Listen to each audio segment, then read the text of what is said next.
We'll start in about 2 minutes if you want to get a water or whatever you think you need.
Make sure everybody's sitting.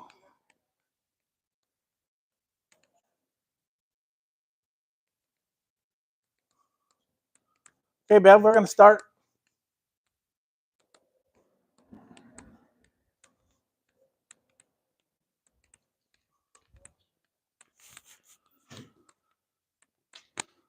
Okay, good evening, everybody. Thank you very much for coming to this community meeting with respect to the rural community immigration pilot that the community is considering moving forward with. I would like to open the meeting by recognizing the traditional territories of our partners and friends at the Treaty 8, the Fort Nelson First Nation, as well as the Prophet River First Nation. We acknowledge the rights provided in the treaty to our partners and to ourselves, and we celebrate the contributions of the Métis people who are living in our region. So again, thanks to everybody who's in the room. Thanks to everybody who's streaming online. We are streaming this live online.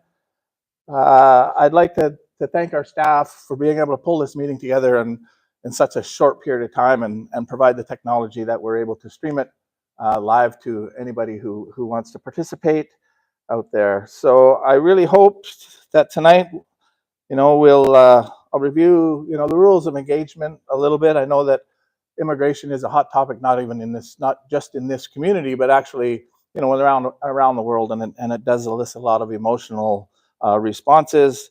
Just want to keep it positive here tonight. I'll do a little bit of historical context from my perspective and why I make some of the choices I do with respect to immigration based on my history in this community and the history as I know it of this community. I'd like to talk about an explanation of why we're here, what the process was that led us to this point, what the issue is with respect to that we're trying to work on in the community. I'd like to discuss the project itself, what it will look like as far as we know at this point. I'd like to talk to what it means to the NRRM, what it means to the citizens of our community, what it potentially means for the foreign workers who are here now and potentially foreign workers who might come to the community in the future. Then I hope to open it up for a question and answer. We've got a new system, Pigeonhole. It's an app that people can ask their questions online. You can ask them in here. I think you can scan if you've got your phone. You can scan the icon there on the bottom of the page to take you directly to the Pigeonhole app, where you can put your questions in, or you can vote for questions that are already there. So if you read through the questions and your question is already listed there, you can just vote that you'd like to. As the Pigeonhole app accumulates votes for particular questions, they move up the list with respect to the questions that come up for me to try to answer. And if there's some time left, certainly I'll take some questions off the floor. If you don't think you can deal with the Pigeonhole app, then we've got some pieces of paper, and you can write your questions on those pieces of paper. They'll come up, and I'll take those questions as well. So, okay, well, yeah. So we've got staff here that can help you. Okay. So if there's time towards the end, then certainly we can have a discussion about that. Okay, so the history, a little bit of context. Well, I guess for me, I grew up in this town. I went to high school in this town before my wife and I married and left the community. But the way I understand immigration in this particular community, we have a proud history of accepting foreign nationals and people into our community. If you go all the way back, to when Fort Nelson was first founded, the fur traders were people who came here that weren't born in Canada. They came here, they worked with the indigenous population, and they created the town in the first place. Then you move forward, the Alaska Highway was built by non-Canadian workers. The biggest piece of infrastructure in our region was built by the American Armed Forces. In the 50s and 60s, we saw American families come to our community, and they really created a path for many others that followed. They created businesses, they created infrastructure in our community, and the family names are still in this community. That's 50s and 60s. I was here in the 70s and 80s, and Fort Nelson Forest Industries was owned and operated by John and George Muhammad, uh, two brothers that had one of the biggest sawmills in the town at that particular time. And they had hundreds of workers that were here from India, and they contributed, and they helped to build the community, and they helped to keep our economy going, and we enjoyed having them here in the culture that they were able to bring. Uh, many of the health workers that have come to our community, were not born in Canada. They were born in another country. They were educated in another country, and they came here and offered their services to our community so that we could have the healthcare that we've enjoyed. The hospital, for the most part, was built by Dr. Kenyon, a British national originally who came and was educated there and came to the country, and our hospital exists really because of him and all of the doctors, nurses, and medical professionals that followed along. So, with that context, I believe that, Fort Nelson has, welcomed people from all over the world here to help us create the community that we have. So since then, there have been initiatives that the municipality has participated in. So we've participated in a temporary foreign worker program. There are many people employed in our businesses in the past. That temporary foreign worker program goes back 10 or 12 years. And, businesses have been taking advantage of that particular program in our town and in our community and in our country for quite some time.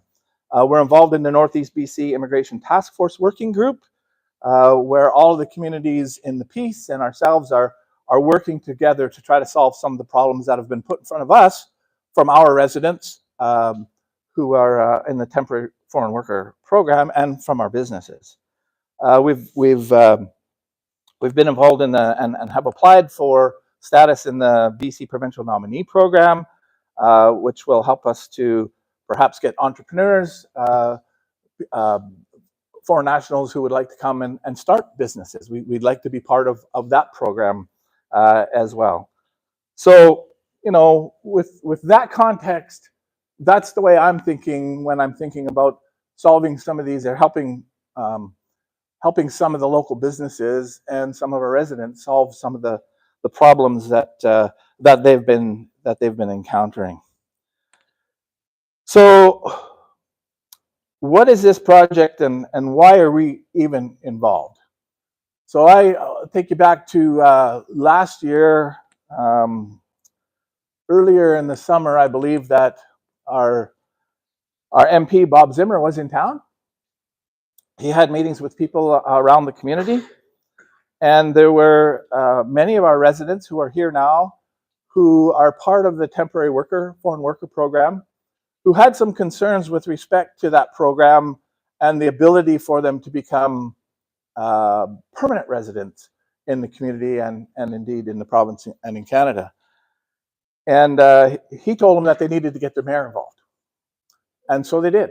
They wrote many emails. 80 emails. I can't even remember how many, but there were many emails that came in and talking to us about that the municipality should get involved with the issues that they're having, the ability to go through the federal process of becoming a permanent resident. They believe there was unfairness in the process. They believe the process was too slow. Many of them were starting to come on to the end of their 2-year permit, and want to become residents of Fort Nelson. They want to work here. They want to have their children go to school here. They want to become Canadians. And so at the same time, so we had a meeting. I asked them to come in, and I believe there was probably 45 or 50, came to the bear pit, sat in the bear pit with myself and staff, and talk to us about the concerns they have and how they really like living in Fort Nelson and how they want to continue to live in Fort Nelson, but a 2-year permit, only allows them to do a certain amount of things. They can't buy a house in the community because who would buy a house based on the fact that they're only on a 2-year permit? So most of them are living in rental properties. They may want to start businesses in the community, but they can't do those things until they become permanent residents of our town and British Columbia and indeed of Canada. So they had this problem that was going on. At the same time, going to some of the Chamber of Commerce meetings and talking to some of the business people in town, the same time that all this is going on, I'm hearing from business people in the community saying that they have openings. They have job openings that haven't been filled for months and months, and they're using these programs to bring people who have the skills necessary to work those jobs that these local businesses and employers need. Without workers, then these businesses can't exist. And if people are not applying for the jobs that these local businesses are putting out there, they've got to search wider and wider for the employees to fill the jobs that they have openings for. Now, these jobs are not necessarily the jobs that many of us might think are the skillful jobs. They're not the resource jobs that all of us have worked on over the years. They're service jobs, they're entry-level jobs, they're jobs that are being done in the community to fulfill the service needs of the residents of our community. And these businesses, are doing well at what they're doing. All of us are using these services, and these employers feel that they just need to have more employees, whether they want to expand. And when they put out a call for employees for applications, whether it's locally or whether it's with Work BC, nobody is applying for the jobs. So they have to cast their net wider, and some of these programs will help them with that.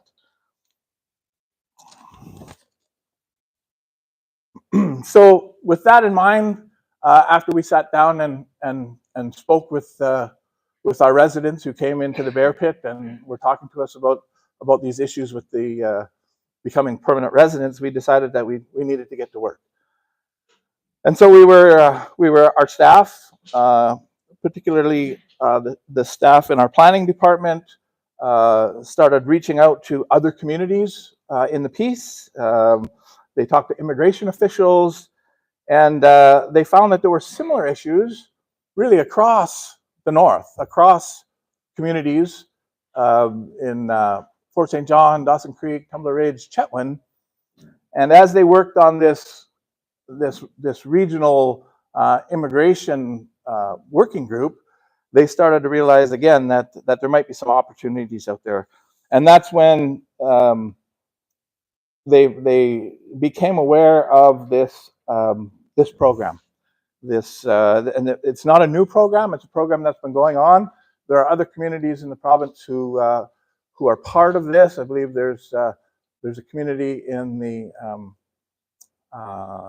North Okanagan, and I think there's another one in the Kootenays. I've read that recently, and I just can't remember the exact communities, but we can look that up.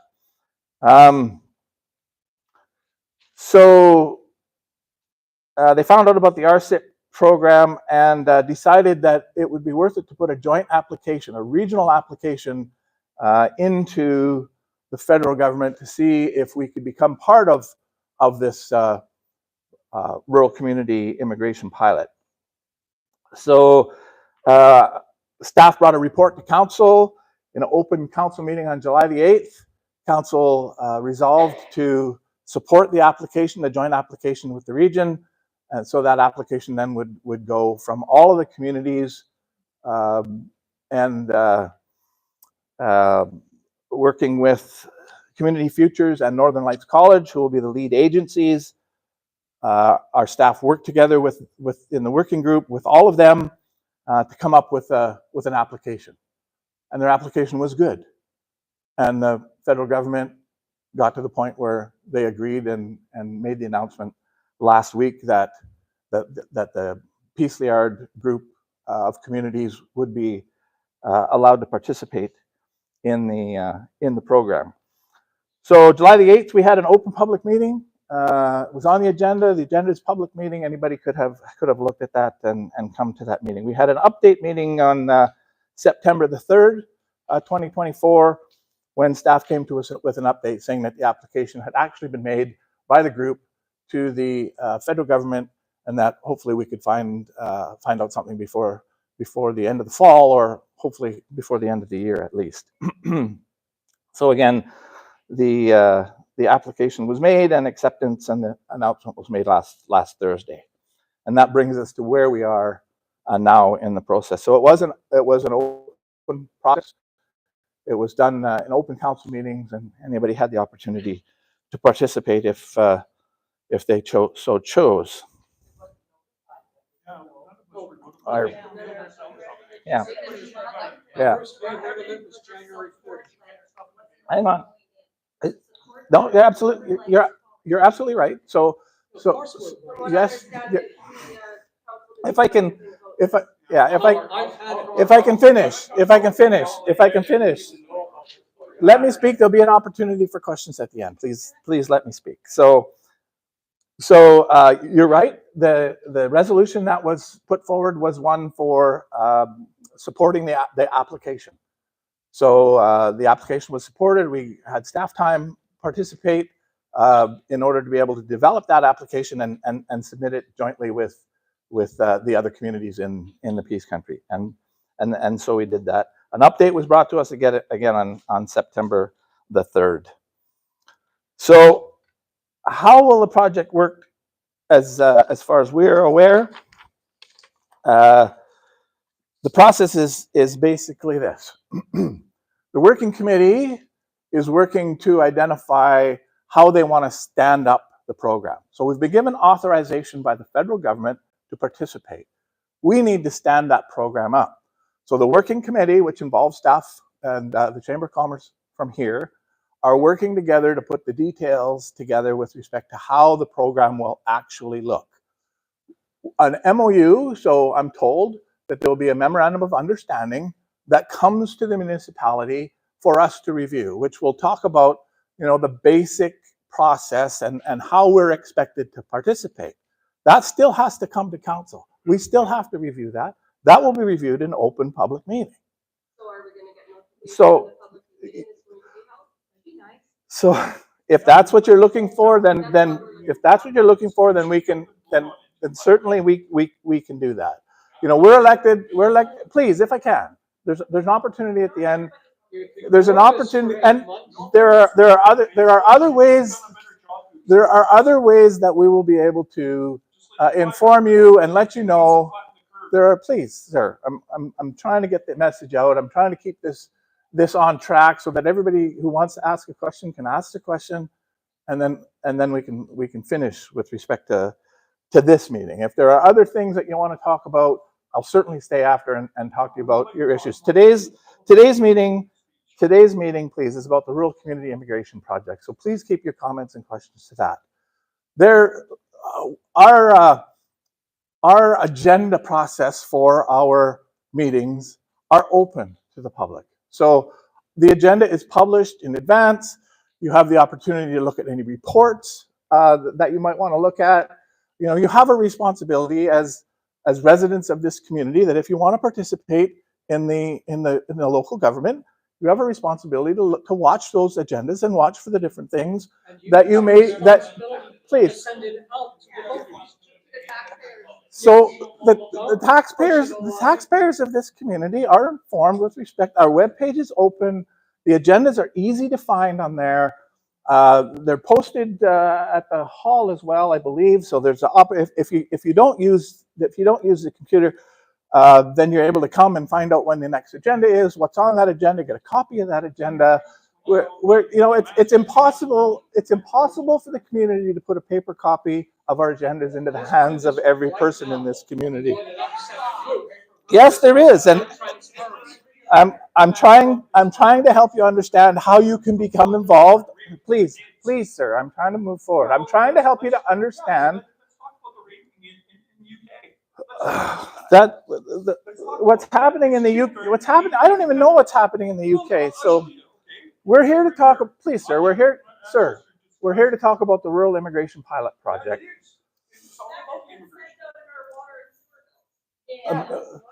This particular meeting, that could happen, but it may not coincide. The meeting that we have, that when the MOU came in, it may not coincide with the water and sewer bills.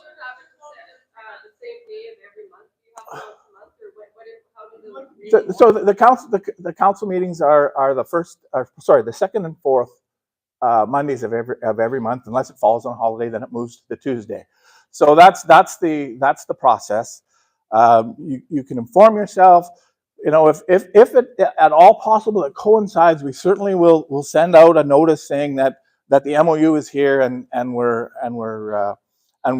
going to consider it on whichever meeting date is there. So you have that opportunity to participate if you like. So.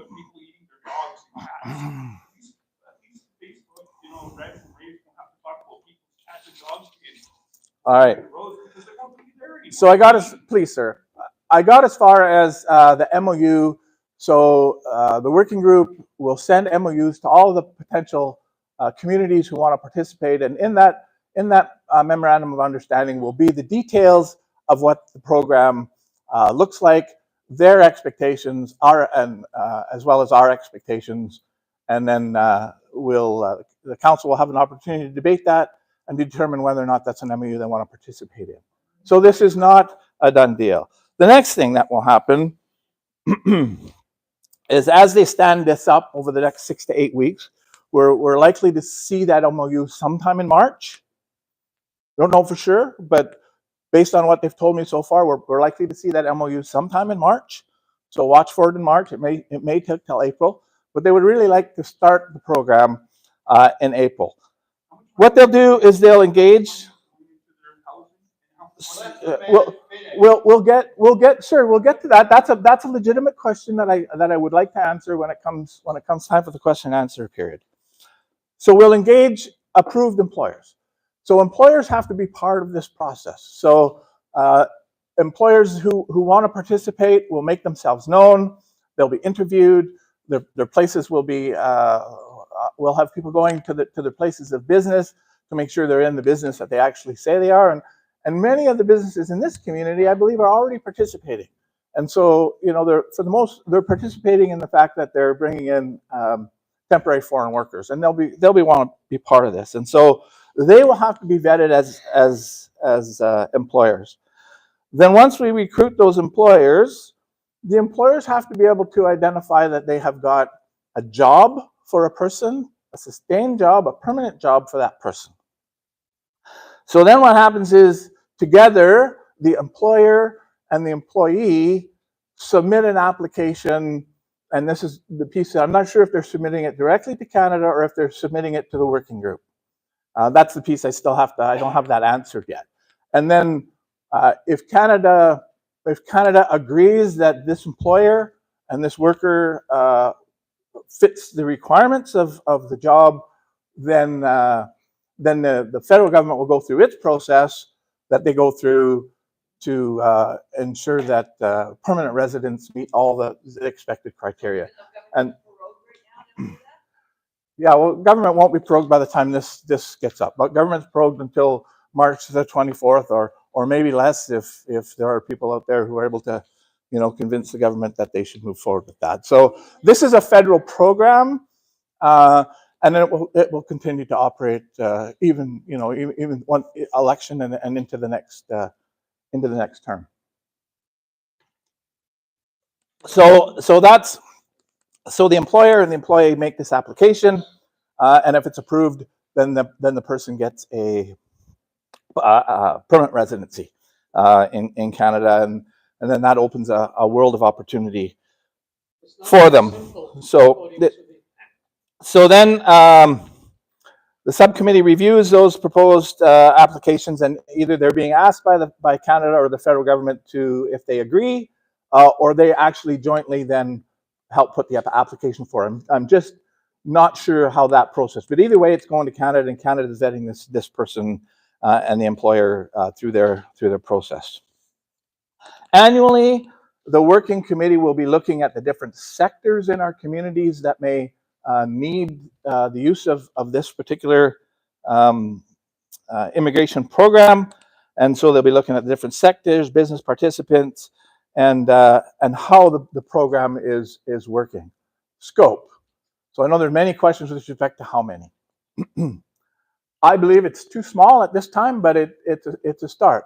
So for this program that we're looking at, the Peace Liard program that's put together by Community Futures and Northern Lights College, in the span of 1 year, total applications for Fort St. John, Dawson Creek, Tumbler Ridge, Chetwynd, and Fort.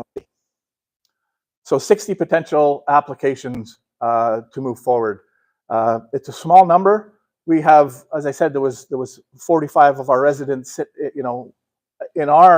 came to our meeting, all of them in the same basic situation. So, it's not necessarily going to help very many of those people, but it's a start with respect to getting employers who are having difficulty bringing people or having difficulty getting people to apply for the jobs that they're looking for.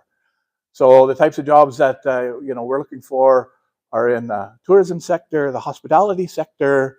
We're talking about hotel workers. We're talking about restaurant chains, fast food restaurants. These people bring the particular skills that are required for these employers to hire them. So what does that look like?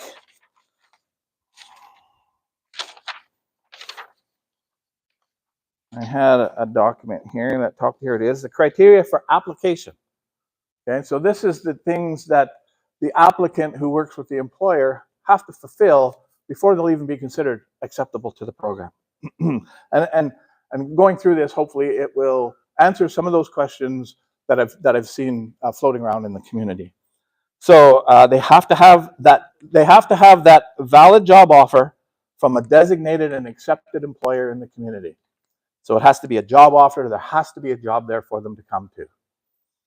Or perhaps they're in that job already because they're already working in our community and are looking to become permanent residents of our community. They have to have at least 1 year of related work experience over the past 3 years in that particular type of work. So that's the skills that we're talking about. When we come to skills, again, as I said earlier, people have different perspectives on what skills means. It's not necessarily just the welder or the person that's working in our trades. The people who come and work in hotels and work in these restaurants, they have certain skills that the employers are looking for. And they use those skills in order to help these employers carry out their business and provide services to you and I in our community. So they have to have at least 1 year of work-related experience. They have to prove their language abilities by taking an approved federal test with respect to the English or French language. They must have a Canadian educational credential or the foreign equivalent. So they have to have at least a grade 12 or the LED that you can get, which is an equivalent diploma in our province, or some type of a degree that they've earned in Canada or they've earned someplace else. So they've got to have a Canadian educational credential or equivalent. They have to prove that they have enough money to support their transition. So they have to have enough money for themselves, and if their family is accepted, to stay in the country until such a time as they're able to get their job going and they're able to start having steady income coming into their household. And the example that I'm given is at least $7,900 for one person, or if there's a 7-person family, at least $20,884. So there's criteria with respect to how much resources they have as an individual or family in order to be able to even apply into the situation. So we're not looking after them. We're not contributing to their income. The employer is paying the bill here, And if there are employers out there who are not following and fulfilling the program, then they can be held accountable to it and can be removed from the program, obviously. So there is accountabilities, and if there are employers in our community that aren't hiring, this is me now. If there are employers in this community that aren't hiring a broad section of people from our community, from teenagers through to other workers in our community that are applying, then I want to know about it, because I'll talk to those employers. I'll talk to them about hiring people from our community in a cross section of our community, because I've heard concerns out there about teenagers not being hired, and I certainly would like to investigate that. And if you know of any that haven't been for any reason, then let us know so that we can have a look at that. So that's how the next steps. We're almost to the questions question period. The next steps really is again for the regional working group to develop an implementation plan for this and to get those MOUs out to us. They are telling us they need 6 to 8 weeks to stand that program up. Businesses interested in participating will be engaged, and that needs to align, of course, with our local economic needs. There will be news feeds and publications, communications. It's not a secret. We don't intend for this to be a secret. We want people to be involved and understand what this process is, because we believe it will assist our community. We believe it will help sustain the economy that we have here. Will it be an economic developer? Likely not. These businesses are already in our community now, but it's a sustainability project to help these employers maintain employees, maintain their businesses, because they have to have employees in order to be able to do the job so they can keep their businesses going. That's what I anticipate that this will help us. That this is what will help us. That's how this will help our program. So what will it do for a community? I think there are several things that we'll do.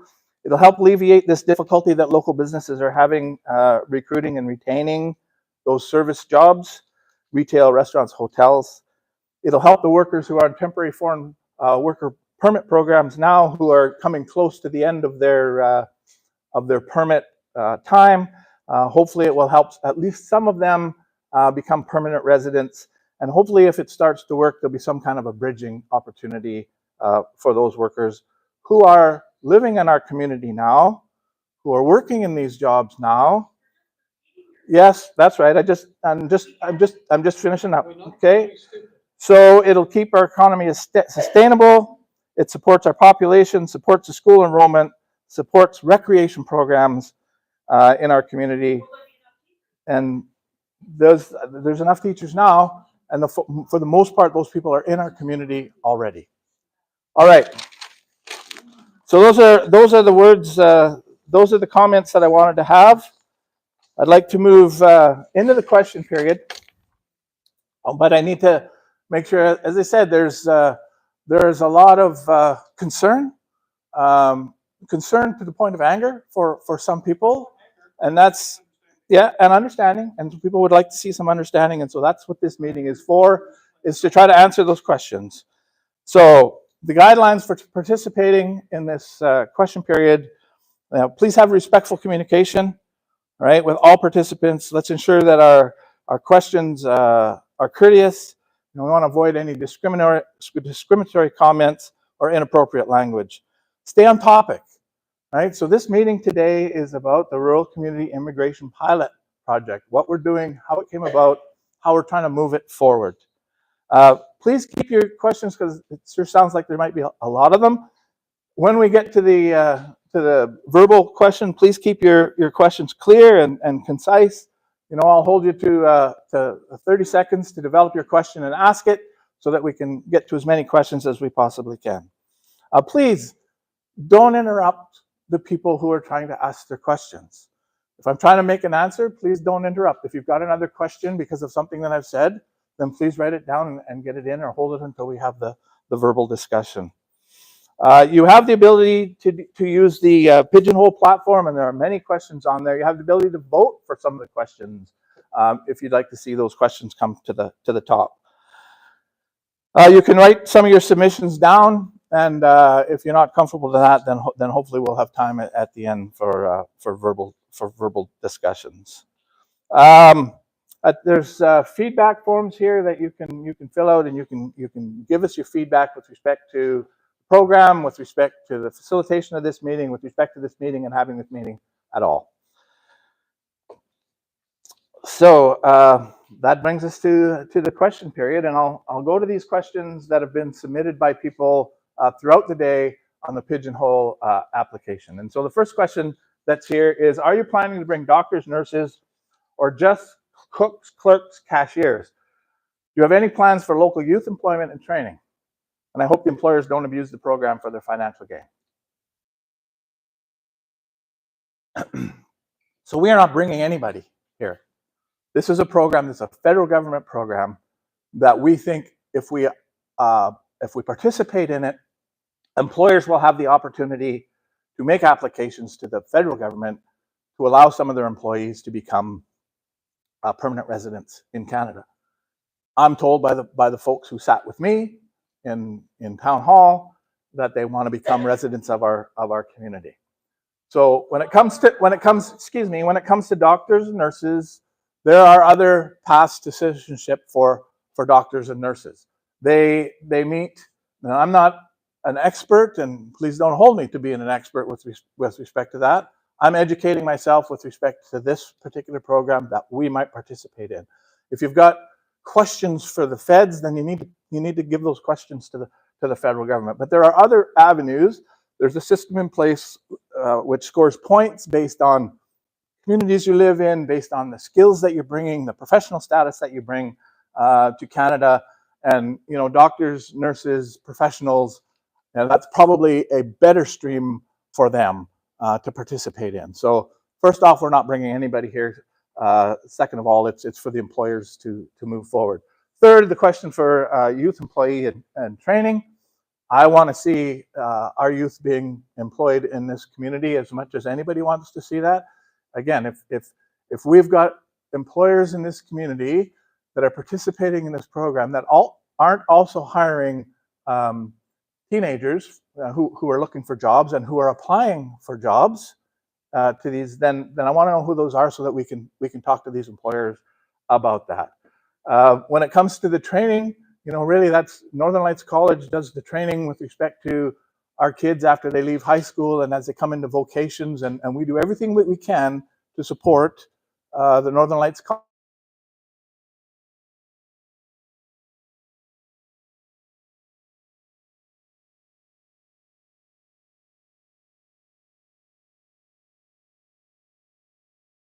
From some of the employers in the community who had workers go into that program. So the next question is, how will the government or city address Fort Nelson's job shortage to accommodate an influx of immigrants, and where will they be housed? Well, the jobs, there are employers that are telling us that they're having difficulty filling their jobs. I don't have permission. Okay, I don't have permission from the.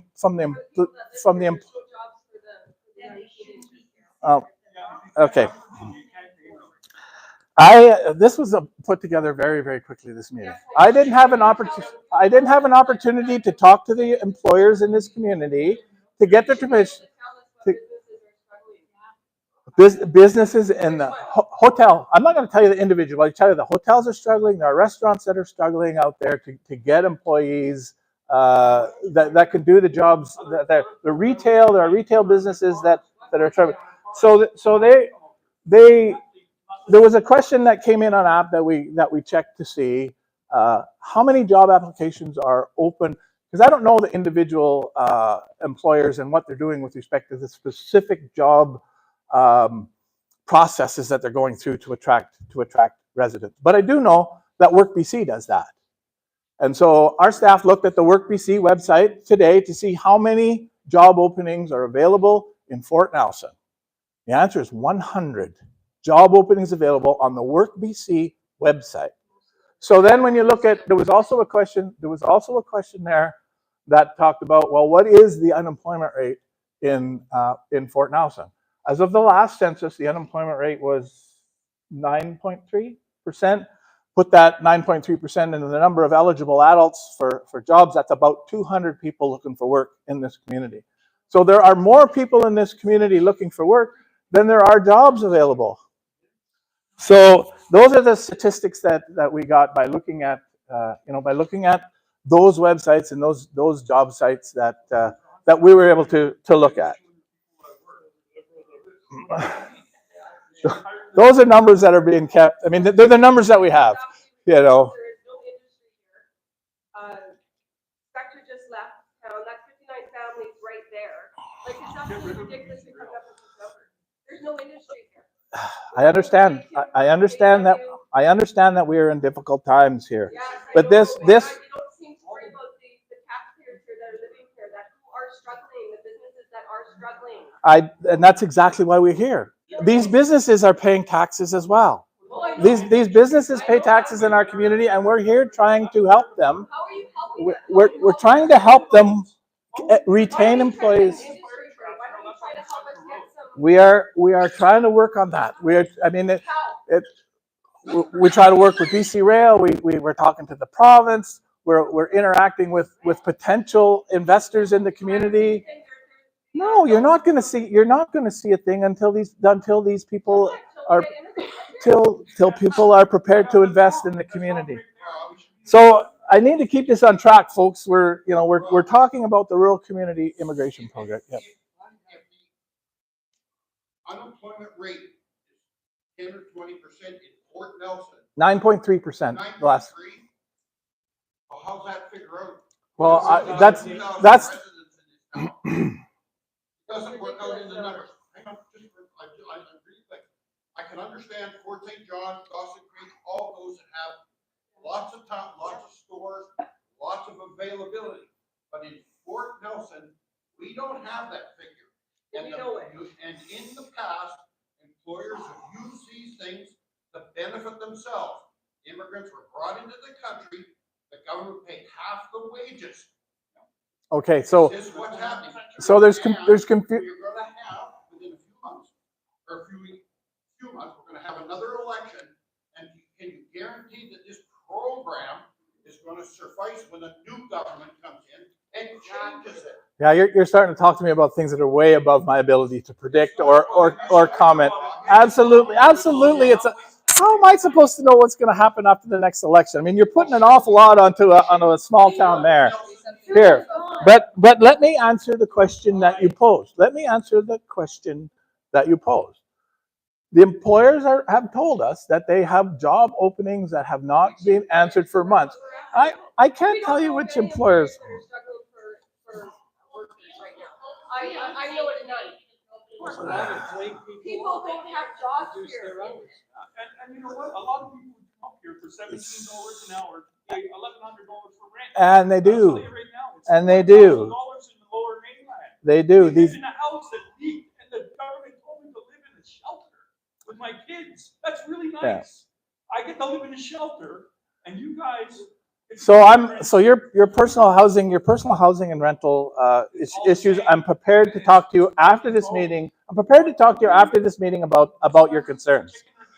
This meeting is about the rural. I'm prepared to sit down and listen to your issues about your personal issues with respect to other government agencies. Reality is personal, and so I'll talk to you after the meeting with respect to those concerns that you have. I'd like to really keep this to the immigration pilot project. Okay. I have a question that's right on point. Okay, please. Yeah, I'll take one question from the floor here, and then I'll take one question from the floor, and then I'll move to the internet. Okay. Mm-hmm. They said that all the applicants for this program, all the applications were closed August 2024. So does that apply to our town? Not that I'm aware of, because they announced just the other day that we were going to become participants in the overall program. So I went on, it came up with that all applications are closed as at August 2024. yeah, so that potentially, all I can imagine that the answer to that is that the limit was reached. So let's say we've got 60 for our entire region. You know, if 60 applications were made by June whatever in you know in that particular year, then they would stop.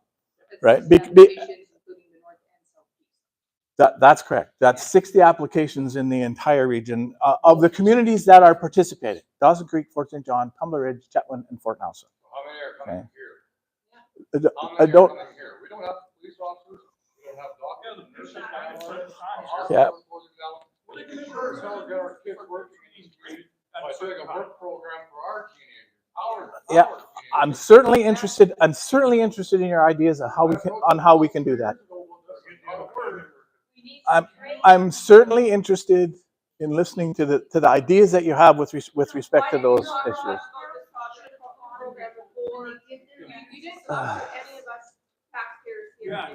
Okay, let me. It's not fair. You don't live here. It's not fair what you're doing. I do live here. This whole town is struggling. I do live here. And you are not living here. I do live Struggling. here. I do live here. And you're not helping us here at all. I am doing what I can along with the council. I am doing what I can along with the council to move this forward. I took a question from the floor. I'm going to take another question from the Pigeonhole app. So what is the current unemployment rate? I talked about what that is, and there are the job openings that are out there are 200. What is the next question is, what is the process for an employer to become a designated employer under the program? So number one, they have to apply.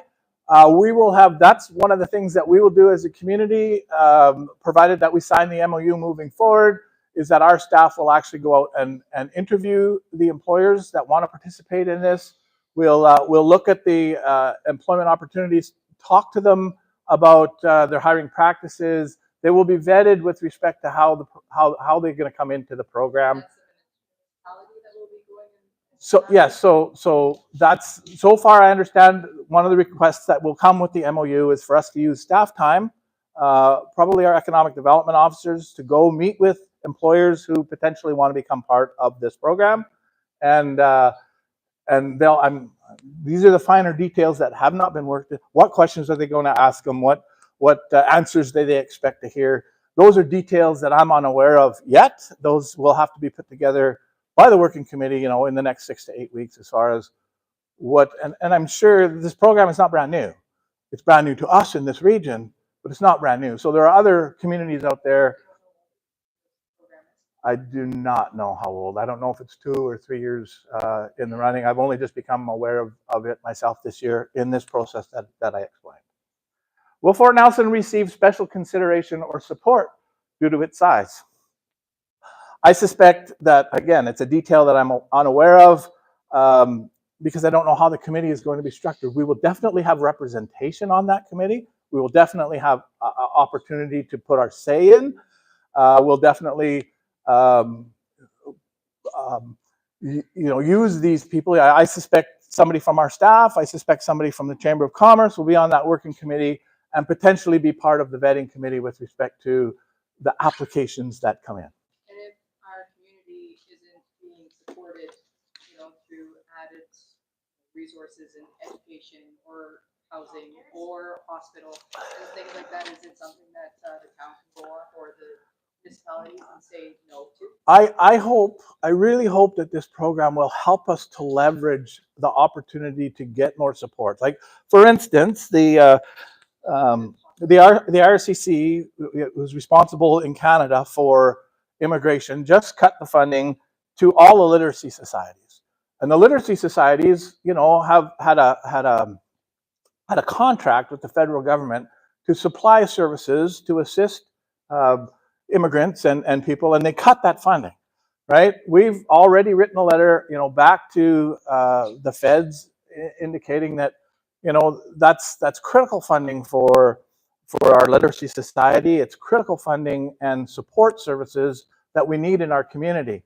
And if they can see their way to allowing us to participate in a program like this, we certainly would like to see that funding restored.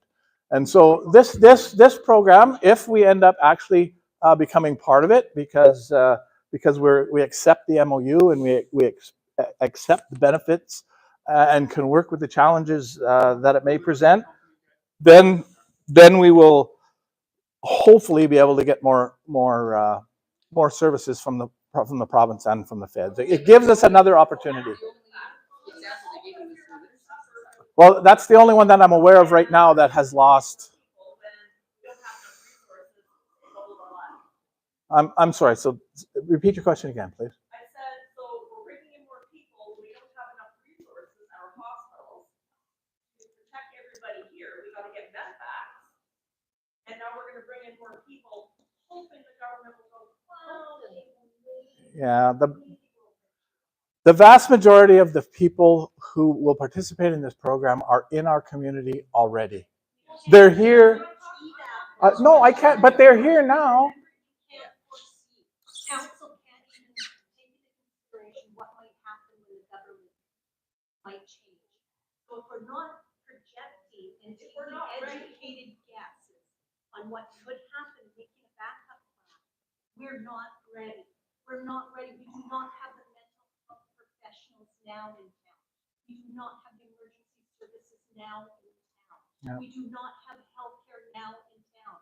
When you have to go out of town for a CT scan that takes 5 minutes and the cost of that, we are not in a structure in our community to bring new people in, whether they're immigrants or not. We need to start to focus. And we talk about, I've read the letters. In July, it was a letter of support for the Northern Lights College. How we've got involved, I'm not exactly, you explained it now, but we don't have jobs here. We're losing our industry. It would be great if we can focus on tourism, but let's build it before we recruit. Yeah, when a businessman tells me that he has jobs that I have to, because they're speaking to me. What kind of working conditions do they have? There's multiple factors that go on why people can't recruit here in town. And I'm sure that's why employers are vetted before they get into the program, to try to answer those very questions. I would like to know what happened there. In that business, full-time employees, hours were cut to accommodate, and it all went half-time. Yeah, let me try to clarify. You know, the. Literacy societies already being cut. There are major advocates for immigrants to help support and help them come in and feel part of the community. So that's being cut. We don't have the social structure for the people we have here. And many of those people are sitting in this room now. And our community's only getting worse. And we're trying to work on those things. And I'm still painting on the point though. Okay. Because then we're encouraging more people to come here, and we can't give them the supports that they need to live here. How is that fair to the immigrants? I lived through that once as a child when they brought in people, and it hurt them. Like it did. Mentally, it hurt them trying to come here without the support. Yeah. And they ended up moving to Vancouver, where they were better service. Yeah. Why would we want to do that to people? Why? And you need Because 1 year of waiting tables to come here and waitress? That's not. I didn't design the program. I'm sorry, I didn't. And I'm not saying you did, but yeah. it's still that program. I have questions about how it's put together and why. You're our person, and if you don't know, why are we supporting it? We need those answers. And we do that. And when we see the MOU, then we'll be able to determine whether that's the right thing for us. Which you're absolutely right. We supported the application. Sorry. So the application was made because we were requested, because we. Sorry.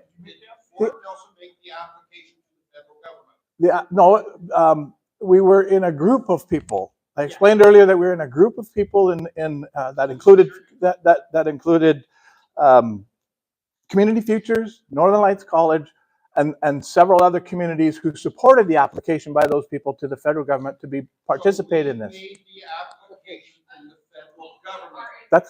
That's great. This So we made I- the Yeah. application. okay. So can we Fort get Nelson made the application to get into this program. along yeah, in a nutshell, along with these others, that's correct. Yeah. That's correct. That's nice. Okay. And you I'll didn't take a have question, to fire one more them. question from the floor, and then I'll go to the next question on it. And I did hear I have heard what you've said. Question. Can you let him ask a question, please? Pardon me? I'm speaking to him. Go ahead and ask your question. Hey, this is my understanding. This is gonna be overseen and run by the federal government. No, this will be overseen by Community Futures and Northern Lights College, are the two lead agencies, along with a working committee that's made up of representatives from them, representatives from the different communities, Chamber of Commerce's, from the participating communities. They will be the ones that are looking at oversight, and of course, we always have the ability to oversee this program as a participating community. So that's who's responsible for this. We have a community But it futures is the person. federal government. What I heard you say. I do not believe that we have a Community Futures person in the municipality. Community Futures is operated out of their main office in the Peace Country, and the northeastern BC is out of Dawson Creek. That's where I don't believe a lot of people are those they do come to Fort Nelson. I have seen them in Fort Nelson, and that's certainly a question that's.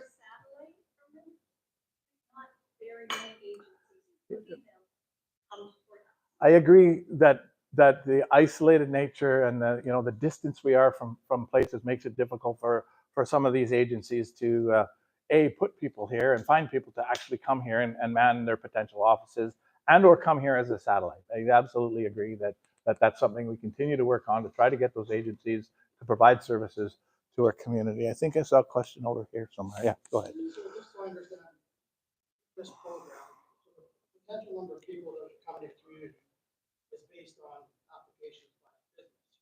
So if no employer put an application, nobody's coming. Correct. I don't know what we're worried about. Correct. If nobody is putting forward an application, then and the maximum in the entire region is 60 per year. Okay, so oh, go ahead with your question again. You mean, are we getting money? No. No, we are not receiving any money. And I wanted to speak to the question about the 50%, that wages are subsidized 50%. There's confusion, I think, with respect to the refugee program that Canada has and the employment immigration programs that Canada have. There's no doubt about it that when refugees were accepted into this community, that the federal government assisted them with wages, they assisted them with living expenses because they came here with nothing. And so the federal government, agree or disagree, that's not the same as these types of programs that we're talking about where immigrants and foreign nationals and foreign workers are coming to the community for very specific reasons to assist employers in communities across Canada. We just happen to be one that's been brought into the program, or given the opportunity to be brought into the program. We're the most recent ones. So I wanted to answer that question. So what process is being done to ensure the employers seeking this influx for workers are actually unable to fulfill the positions opposed to them and just ignoring the applicants to get government assistance to pay wages? So you speak to any of the employers in the community that are involved in the temporary foreign worker program, they are not being subsidized at all. They pay the entire bill as an employer to make sure that the assessment, so the labor market assessment that's done is paid for by the employer. not by us. Their wages are not subsidized by the taxpayer. The employer pays the wages based on their business and their ability to do that business and keep their business prosperous. There is no housing afforded from us to any of the temporary foreign workers or any of the workers who may end up being able to participate in this. We are not paying their housing. We are not paying their medical. We are not as a community, right? Their medical is being paid for them, and their employers the same way as you and your employers pay for your medical. So there are many systems of immigration out there in Canada, and people do confuse them. I'm not an expert by any stretch of the imagination in all of that. I'm trying to make myself as much of an expert as I can be in this rural community immigration pilot. That's what I'm trying to do, so that I can assist the residents of our community who came and sat in the town office and expressed a concern to me about their future in our community. They're here now. Their wages are being spent here now. Their children are in our schools here now. The money that they earn is being spent in our stores. They're participating in hockey and recreational programs. We've got these beautiful buildings and we've got programs, but they're empty buildings unless you've got people to actually participate in those programs. And these people help to do that in our community. Many of these people are working, I mean, these are not the high-paying jobs that I think all of you are expecting are out there.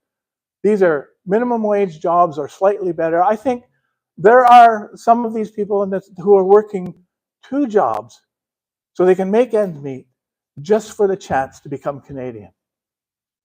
Just for the chance to become Canadian. They're working hard at it to do that.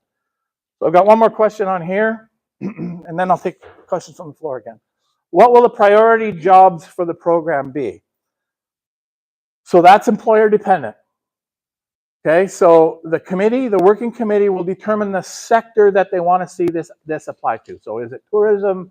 Is it hospitality? Is it a combination of those? Is it health?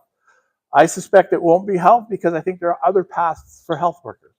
I think foreign students that are coming to the program are coming to the country. There's potential for us to recruit out of Northern Lights College to some of these employers. So those are the types of people I think that will and sectors that the jobs will come from.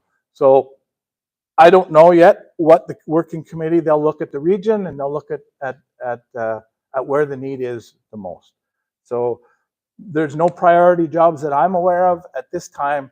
It's really up to the employers who apply. The question here. Will this apply to people, like people that are already within the community get this Yes. assistance? Yes. So, and I believe that the first people who get an opportunity to make application through employers in this community will be from this community already. And I think that'll be the case likely for years because, unless they expand the program, it's going to be people who are already working for these employers that they're prepared to put forward. Okay, next question on immigration. Okay, go ahead. I was just wondering if there's something we can stay involved and watch our communities grow and our businesses grow. The list of the businesses that do engage with it, local businesses, people that are benefiting from it, so that we can calculate them or see how it's going. Yeah, I hope that that's the case as well, is that we can celebrate the successes, provided that we move forward with it. Again, provided that the MEU is satisfactory to council, and in return, council talking to the constituents that they interact with, they will vote their conscience when it comes time to that. And if the program moves forward and it's successful, I hope that we're able to celebrate it. We're able to show that the temporary foreign workers who become permanent residents in our community buy houses, that the businesses are thriving, that maybe they start businesses of their own to enhance the economic development of our community. It's it's for now, I believe it's mostly about sustainability for these businesses that who tell me they have jobs that they're looking, they have job openings that they're looking for. I take them at their face value when they tell me that. I don't go into their jobs and, into their places of employment and pry through. I take them at their word. That jobs get posted so that anybody in that Port Nelson can apply for them?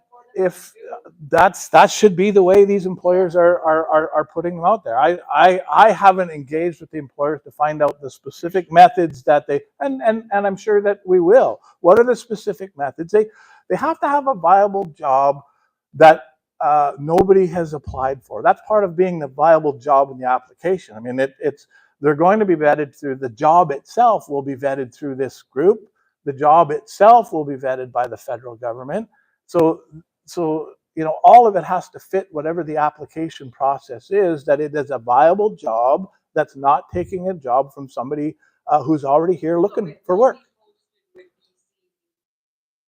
Yeah, so the employer has got to be able to show that they've made an attempt to try to fill that position, and that there's various ways that employers can do that, and I'm not fully familiar of all of them, but the employer has got to show that they have made an effort to fill that job with available people in the community before they're going to be accepted. The job application will be accepted by the program. So there is a vetted job that has to be in place before they can move forward with trying to give it to somebody who's either here on a temporary work permit or somebody that they've interacted with in another country that wants to come to Fort Nelson. Or somebody who lives here. I think people's concerns in the municipality is they don't want to see us have to take any financial burden. For one, in the past,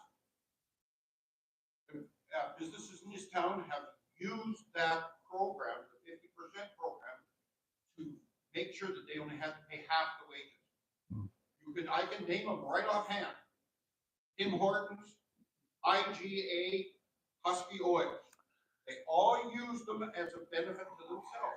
Yeah, I'm okay with immigration, but we don't need to be taking any burden, and I don't think that we should have to take the burden with how many problems we have in this community today, and the municipality being the biggest employer. We should have to take this big thing on at this time in our lives. Okay, I'm duly noted.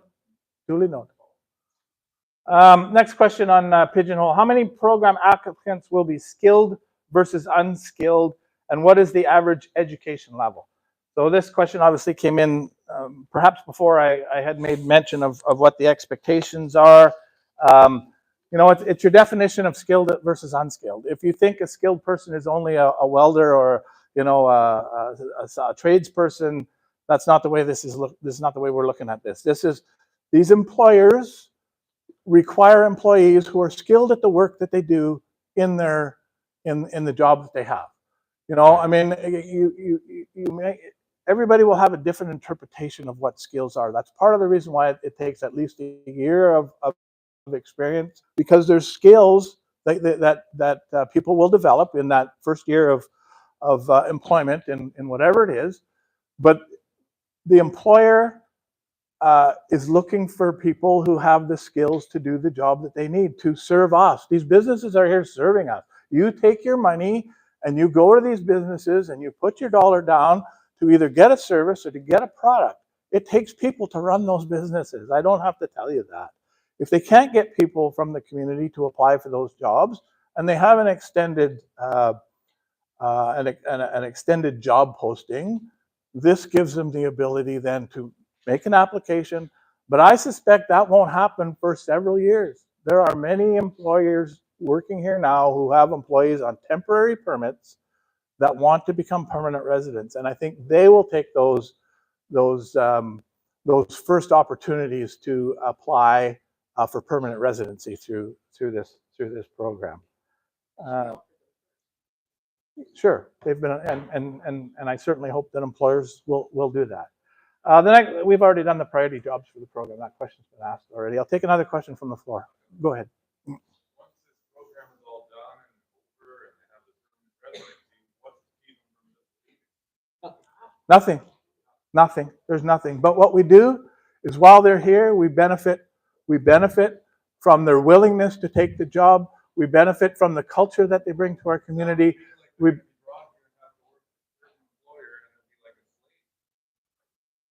That's the employers have, that's where the potential abuses can come, and that's why employers need to be vetted. That's why the system will be looked at, year over year to ensure that people are not there. There are other agencies in this province that take care of working conditions and these programs. But as far as I'm told, as part of this program, Yeah. Well- I don't understand that. Why don't they advertise that on Facebook? There- So I- can employers be checked up on after the fact? so we'll see what. There's a question in the front, will the employers be checked up on after the fact? I suspect that there will be an opportunity to vet employers year over year to see that it's still viable in there, that they're following the rules, that they're looking at hiring a true cross section of people from the community into their businesses. The intent here is not to replace locals. The intent here is to fill jobs that need to be filled that aren't being applied to by locals. If the employer hasn't been doing their diligence with respect to getting the job offer out, I mean, they want people here. They want people in these jobs. So they're going to make every effort as an employer to try to get people to, so they're going to use every avenue possible. Have I sat down and grilled them about how they've tried to get their job offers out there? No. But they're going to make an honest effort because they want employees to work for them so that their businesses can make money. That's of course they're going to be trying to do this. And then when they get a temporary foreign worker, or they have a temporary foreign worker who's coming close to their permit, and they want these employees who've been working for them for 2 years potentially up until the end of their permit expires, those are the people that they want staying with them. Those are the senior people. Those are the people who are doing a great job for them. They've been there for at least 2 years. Their business is going to thrive with them. If they expand their business, that's even better for us in this community. That businesses are expanding. They're offering more services to people in the community. And if they need more people, they'll try to hire them. The whole process starts again for that new potential job. So whether they hire somebody who's already in town, whether they hire somebody who's got the skill they're looking for in town, there's so much opportunity for these employers then to, if they're able, expand their business. In the future, Okay, go ahead. can you promise that you're a little bit more transparent and vocal about sharing this information? You did say that it was posted online, it was posted, and for council meetings. Most people don't pay attention to that, but they check their mailbox, they check online. There are other avenues that you could have publicized this before it got to this point. And now that we are, grateful enough to actually have a newsletter, we don't have paper anymore, we have a newsletter. Maybe going forward, that the updates on these could be put into the newsletter. I think our communication department will take a piece there and always make sure that the web link to the web link to the agendas are posted there. So you'll be able to look at it, go to the web link on your phone, go to the web link on your computer, and get access to, all of the agenda items that we're going to talk about. There are hundreds of topics that council deals with in the span of a month. But if you go and post it on said newsletter, you go out and say, this is what's going to be on topic. We can't put the agenda. That would take. Our agendas are huge. These are major things that people want to have saved, and that people, as you heard from Colbert, people are very shocked to hear this. They weren't informed. Even though you put it out there, they're saying they weren't informed. So I'm saying that as the municipality, we need to do better to inform people. So I won't disagree with you. We're currently, the municipality and the council and our staff are currently in the process of putting a communication strategy together to assist us with communication internally amongst ourselves and our staff, and externally between council. And so we are working on that. It has been identified as an opportunity for improvement. And so we're working on, a strategy. We'll have a communication strategist come and assist us in putting together that communication strategy. And we'll do what we can. There are many, many places that the community already is putting information out. And, I have to try to be clairvoyant and able to determine what people are actually going to, what's going to, I'm an elected official, but I'm not clairvoyant. Thank you very much. I don't know, how else to say that, but as residents of our community, you do have a responsibility to look for this information yourselves. And we're going to do. I have a question at the back. Yeah, there's a question in the back. Go ahead, please. Hey, excuse me. Go ahead. Hey, there's a question in the back. Can you guys just be respectful and let her ask her question? Go ahead.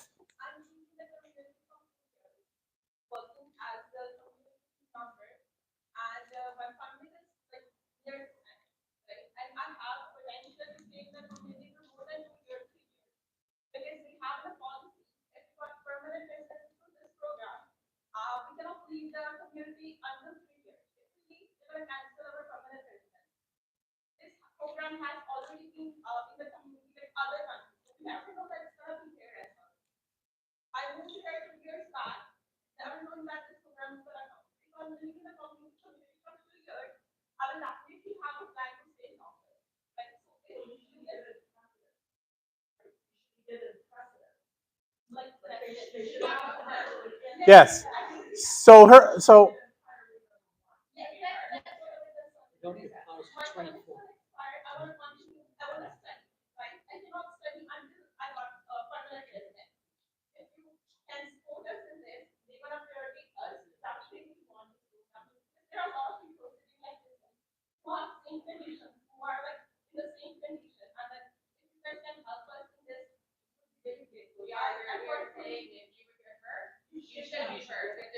Yeah.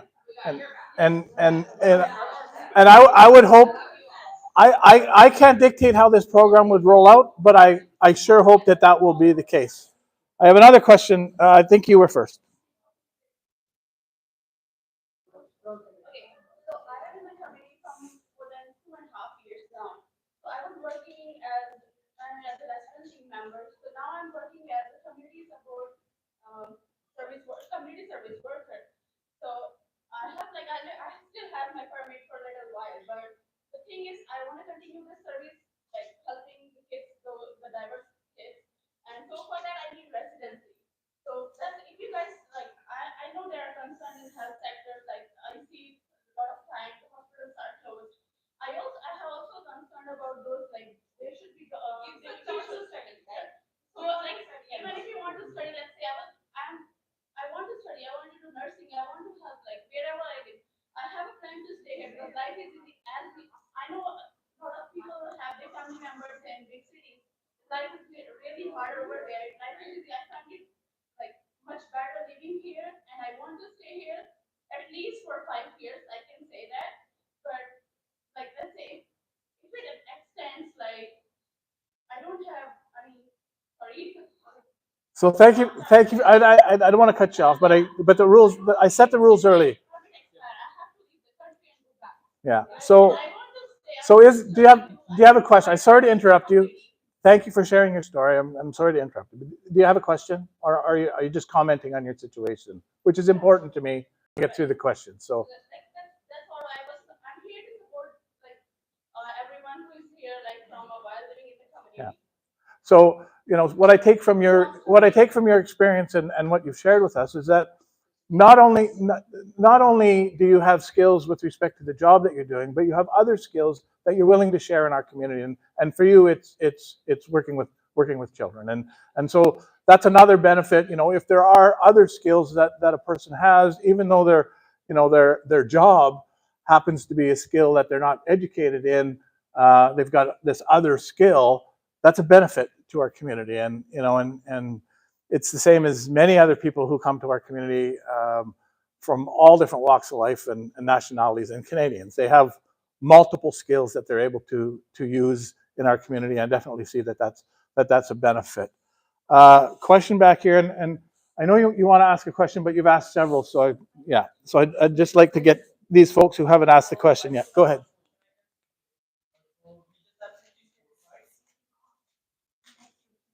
Yeah, sorry, go ahead. 60.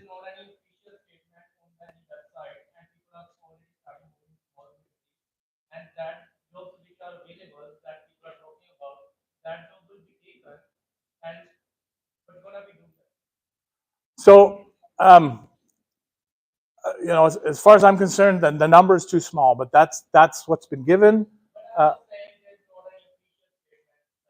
Oh, yeah. So that will definitely roll out with the program. You know, when we get the MOU and we start talking about the specifics. But I know from speaking to representatives at Northern Lights College as well as Community Futures that 60 is the number that we've been given. So, you know, if that hasn't been released officially, that's the number that I've been told. That's the number that I've been told that will be allowed to move forward in 2025 once the program stands up.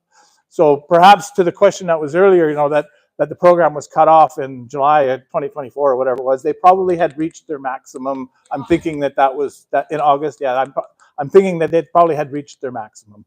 I suspect we'll be, you know, depending on how many employers participate in this, I suspect we'll reach our maximum fairly quickly in this region as well once it rolls out. I know that there was a working committee meeting yesterday, and you know the little bit of information I've received from that is that they really hope that employers will start to be recruited for this program in April. So that's the 6 to 8 weeks that they said to try to set up this. That includes coming to us with an MOU that outlines the expectations for us and our community in that MOU. Okay. Can we look into the future, just trying to foresee the future? You got a better crystal ball than me. Well, we're not gonna ever know about it unless we Yeah. talk about it. So, talking about these ladies' instance, she's running out of time. Okay, that's the problem. She's been in this community. She's been, you know, actively Participating in the community. Yeah. Been a big part of this community for 2 years, over 2 years. So say this goes through, and her employer is now looking for work, and she had the unfortunate to have to go back. Should people like that, people like her, who have already had roots here, those people should get priority. Those people should be brought first. So And, you know, is that something that we can ask for? So the question, I'm not sure if people are picking up the question. The question basically is for those people who may have to leave because their work permit has run out before this program gets up to speed, will they have the ability to come back and be, you know, have a priority situation in the future? Yeah, and be offered permanent residency. And I can't answer that. It's a question we definitely can put forward to the working group. You know, it just sure seems fair, right? It seems fair, and that would, you know, and you know, would they have to go home and then come back? I would hope that there would be a bridging, you know, that there would be a bridging opportunity. But that's something that needs to be worked out, and I'm unaware of any bridging opportunity at this time. But you know, that's a question certainly that we can ask in the future as we go through the MOU. Is if people do have to leave, is there an opportunity to give them the first opportunity to come? Yeah. And yeah, some are running out soon. Maybe some that I've spoken to have already run out. Another question in the back, please.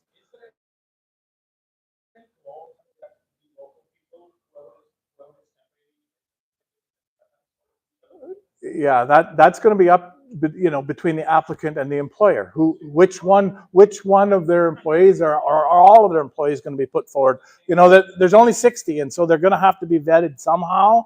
And I don't know yet exactly what that looks like.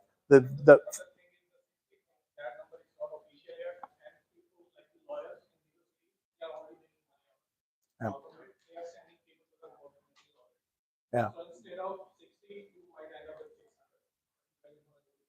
Yeah, and I suspect that won't be the case. My understanding of this is that you know, and potentially it's a barrier to some, that if an employer and an applicant make a successful application, which includes children, let's just say there's 4 in the family, that's not 1 application, that's 4 applications.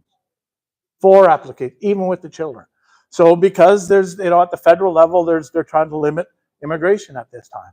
And so, and so I don't know how the working committee will work those, those nuances into it, because we just don't have the details yet with respect to that type of question. I certainly would hope that preference is given to those who are in our community, active in our community, participating in our community, before they're reaching out to potential applicants who are not in a community at this time.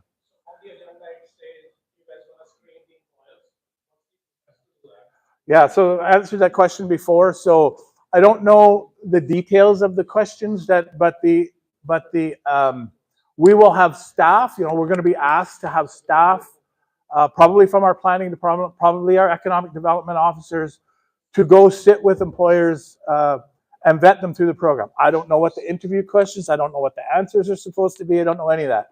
Just that we will be involved in the process. If council signs the MOU and moves forward with this, we'll be involved in the process of vetting employers to participate in the program.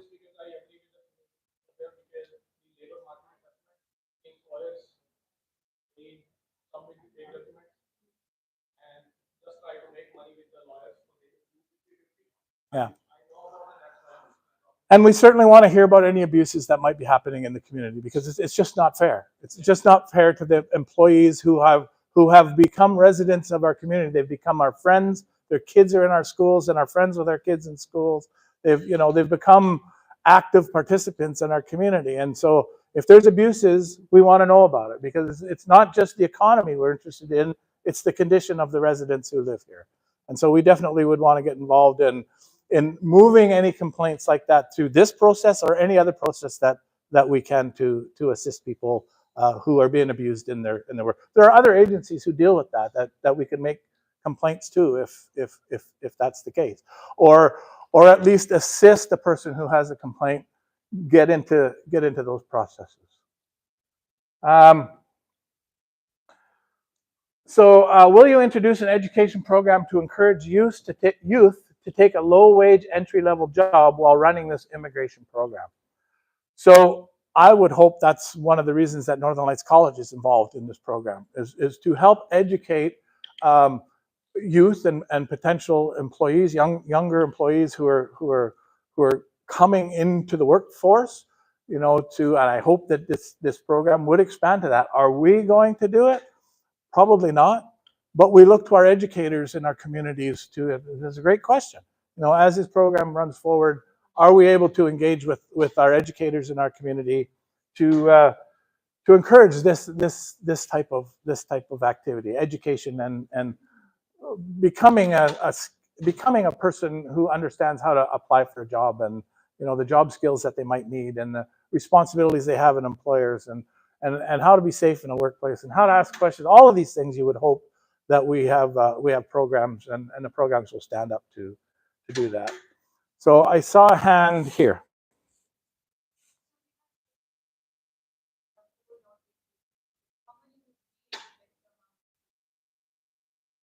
That's a question. So the question is, if there's 60 in the entire region, how many are likely to be accepted in that's a fine detail of the program that I don't know. I think it'll probably have something to do with the application itself and the strength of the application itself, the strength of the employer's application and understanding with respect to whether it is. And I hope it would be fair that way, and we sure hope that at least a percentage of, if you took a per capita basis, that we'd at least be seeing that. But the applications need to be strong. They need to be strong from the person, and they need to be strong from the employer, so that it measures up and to the program, because it should be by merit, right? If there's a limited number, we need to make sure that it's by merit, while also recognizing that every community that's part of this should be benefiting from it, at least on a proportional basis.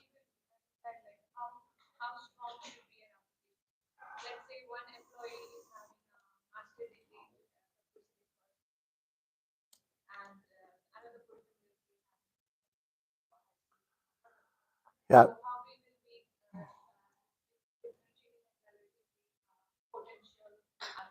Yeah. So the question is, what are the differences and what are the expectations of the application? What's the criteria in there that may put one applicant higher than another? And that's a detail I can't say right now.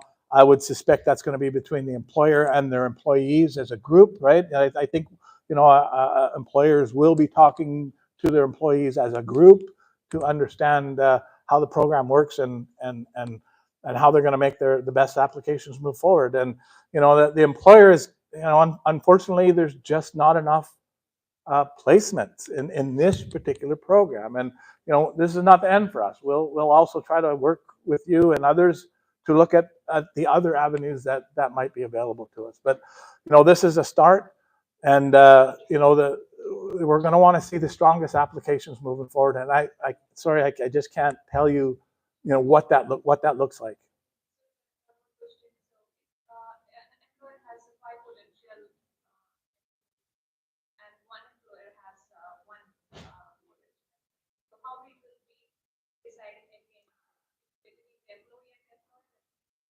So that will be based on the employer type, the sector that the working committee, the sector or the industry that the working committee chooses to say this. If you've got an employer that's got 5 potential employees, but they're not in the sector of interest, then the employer who is in the sector of interest with 1 employee might have preference because they're in the program, right? And that program could change year over year based on the needs in any particular community, which is a benefit. I mean, we've never been involved with respect to that in the immigration process before, and so this gives us as a community that opportunity to at least have some say with respect to how this moves forward. But the majority of it is going to be the employer and the employee who's making the application. Okay. So the question is, can this be put to a popularity vote to the citizens of this community? That's always a potential, but I say that we are elected to make these kind of decisions based on information that we're hearing, based on information that the individual councillors hear from the constituents that they're interacting with all the time, based on the information that we have about whether we believe that it's an important and beneficial project for our communities. These are all things that that council will take into consideration. And if there are enough people, referendums they're very expensive. I think that we probably know enough people in our community that we're able to interact with them and talk to them about this program, get their feedback, and make decisions at the council table. Our process in council allows the public to make comment. You can come to our council meeting as a delegation. You can come to our council meetings and sit, and there's an opportunity at the start for a few people to comment to the council on any agenda topic that's on the agenda. There's an opportunity. They've got 3 minutes, and it's we need to keep it brief. So 4 or 5 people will get that opportunity to speak to any agenda item that's on the agenda. So there's that opportunity to participate if people want to do that. There's a question and answer period at the end of the council meetings to try to answer people's questions with respect to anything that might have been on the agenda and decisions that we make. So our process is open. People are prepared. We'll do our best to inform people and make them aware that this is coming. There's no secrets here. We're not trying to hide anything.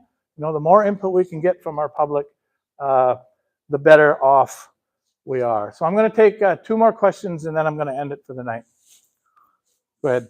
I'd like a public vote on this and make sure everybody gets consulted on this. So this way it doesn't actually, I heard about this from my office today, and I came out of bed. I wasn't able to go to my MLA appointment. When I heard this was going on, I made sure I came out of my bed for this. Okay? Yeah. Well, I thank you. I'm blood. I'm moving blood. And I'm vomiting all the time. And I have a broken neck, by the way. And I've had 3 knee surgeries and clogged arteries and high hemoglobin. Your hospital's even bloodletting for crying out loud. And I'm told to be demanded to take diabetic medicine. And after one test, and I take the diabetic medicine, I don't want to take it, and she dropped me. And I said, there's no doctors out here that'll help me. And I'm like, can I go? And she said, well, you can just go to the hospital. Really? My advocate, my wife here, which was having 174 blood pressure attack in there, and I was supposed to be getting bloodletted in there. And they called the police on us in there, okay? Because my wife was feeling like she got hit in the back of the head with a 2x4. And the nurses tried to make her go all the way to the front to register to get help. Meanwhile, they were just smiling. And then, you know what they did? They called the police on us. Yeah, so I called the fire department. so I've got to stop you there because I get that it's a reality. Your question is not about the pilot project. Can you ask your question, please? They come here, takes away Okay, from our so your healthcare. issue is one of scarcity and the potential that this program could potentially cause scarcity. And yeah, and I thank you for relaying your story to me, you know, and I'm more than willing to sit with you after to talk about your concerns with the, yeah. I'm more than happy to sit with you after to talk about your concerns with the healthcare system.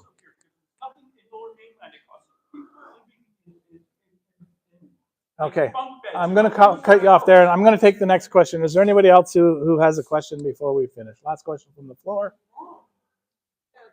Go ahead. This is the last question, folks. Thank you very much for participating. Go ahead. Say that again. If somebody's working in the hospital, yeah. So, as I said, there are other opportunities for medical staff, people who are trained. You know, there are other pathways, I guess, to citizenship and to residency for healthcare workers that are probably more appropriate than this. The working group will determine what the sectors are, and healthcare is a sector. But they'll determine whether it's healthcare or whether it's you know, any of the others that I talked about earlier. So absolutely agree that if you've got, you know, healthcare related education that you should be pursuing, you know, the opportunity to try to get here. But we don't hire the healthcare workers here. Northern Health hires the healthcare workers, right? So that whole process goes through Northern Health. So if you have, you know, if you have credentials that help you, that allow you to work in the healthcare field, please make application to Northern Health because we need you if that's the case. Okay, so there are feedback forms here for anybody who would like to fill those feedback forms out.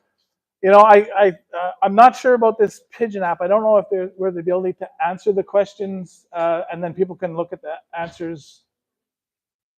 Yeah, okay, so we're frequently asked questions, and some of those questions that didn't get answered tonight on the Pigeonhole app, we'll answer them there on the frequently asked questions, and we'll get that out.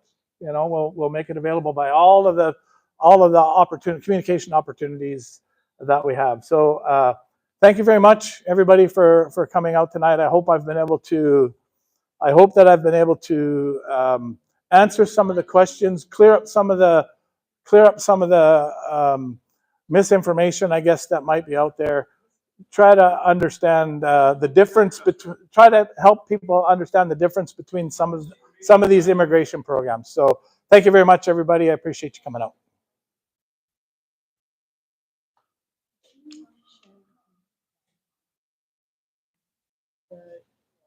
You said that people had to show that they were self-reliant.